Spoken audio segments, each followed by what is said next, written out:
നൂറനാട് പരബ്രഹ്മ ക്ഷേത്രത്തിന്റെ ആഭിമുഖ്യത്തിൽ പരബ്രഹ്മ വിദ്യാജ്യോതി പുരസ്കാര വിതരണം നടത്തി. മന്ത്രി OR കേളു ഉദ്ഘാടനം ചെയ്തു.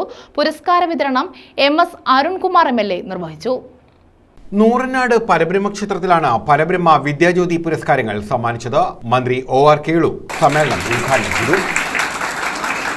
നമ്മുടെ കുട്ടികളുടെ കാര്യത്തിൽ അച്ഛനേക്കാളും ഏറ്റവും കൂടുതൽ താല്പര്യം എടുക്കുന്നത് അമ്മമാരാണെന്ന് കാണാൻ വേണ്ടി സാധിക്കും.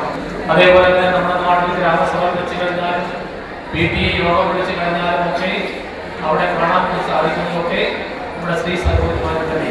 ആ രീതിയിലാണ് നമ്മുടെ സ്ത്രീ സഹോദരിമാരുടെ തന്നെ ഞാൻ പറയാൻ ഉദ്ദേശിച്ചു വന്നത് നമ്മുടെ കുട്ടികളുടെ കാര്യമാണ്.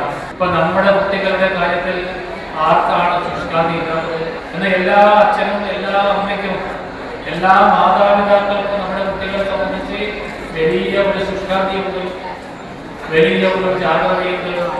MS അരുൺകുമാർ MLA പുരസ്കാരങ്ങൾ സമ്മാനിച്ചു. ഒരു ജനപ്രതി എന്നുള്ളത് എന്നെ സംബന്ധിച്ച് അത് ജനപ്രതിനിധികളെ സംബന്ധിച്ച് ഏറെ സന്തോഷകരമായ കാര്യമാണ്. അത് പറയാതെ പോയാൽ ശരിയാകില്ല എന്നുള്ളതാണ് കാണുന്നത്. ഇവിടെ ഇത്തരമൊരു വേദിയായിരുന്നു നമ്മൾ പറയുന്നൊന്നും ആരും മനസ്സിലാക്കാൻ ഇല്ല എന്നുള്ളത് പുറകിലും തറവാണ്, ഉള്ളിലും തറവാണ്. CDT കേരള സർവകലാശാല ബയോ ഇൻഫർമാറ്റിക്സ് വിഭാഗം മേധാവി അച്യുശങ്കർ S. നായർ മുഖ്യപ്രഭാഷണം നടത്തി. എഴുത്തുകാരൻ C. റഹീം മുഖ്യാതിഥിയായിരുന്നു. Bharanikkavu block panchayat president S. Rajani, ഗ്രാമപഞ്ചായത്ത് പ്രസിഡന്റുമാരായ സ്വപ്ന സുരേഷ്, സുശീല കുഞ്ഞമ്മ, G. വേണു, ക്ഷേമകാര്യ standing committee convener VS. Nanukuttan തുടങ്ങിയവർ പങ്കെടുത്തു.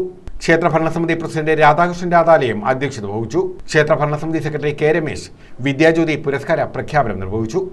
News bureau, Charummood.